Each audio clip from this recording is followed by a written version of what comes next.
One of the most important parts of the interview is towards the end, the part when you are the one asking the questions.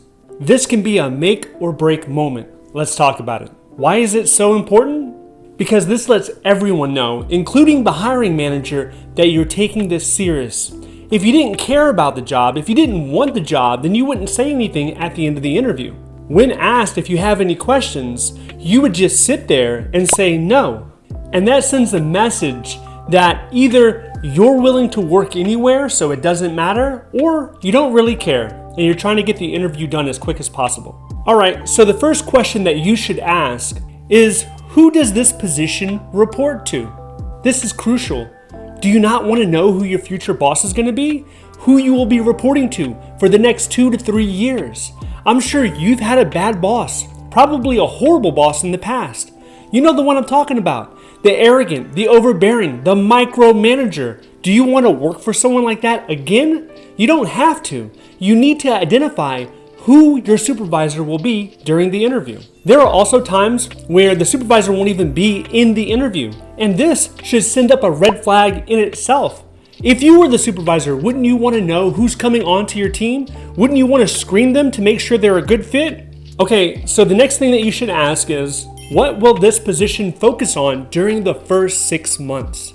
This type of question will let you know a lot about your upcoming workload. And if you hear the interviewer say, we're not sure, or they're looking confused, they're looking back and forth at each other, that could be a red flag. However, if you hear that we are planning to train this individual, the first 3 or 6 months somebody will be there at your side, then that is a good sign. This will largely depend on the agency and if you're stepping into a new role. Is this a role that somebody just quit or was fired? Or is this a role that was recently created for a certain purpose? If there is a lot of confusion and unclear talk, this could be a sign that you will be stepping into an unorganized office. The answer to this question should also show the pain points that the organization is currently experiencing.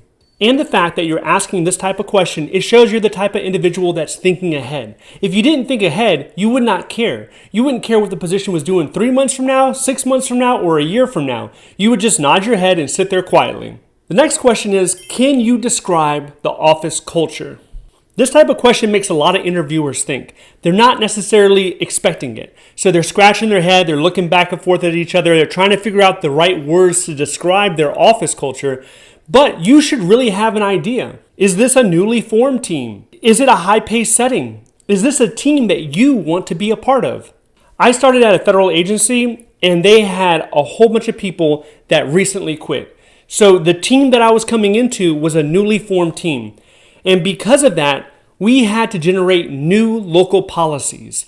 A lot of the knowledge that the team had previously, it was gone. They didn't save it. So we had to recreate processes.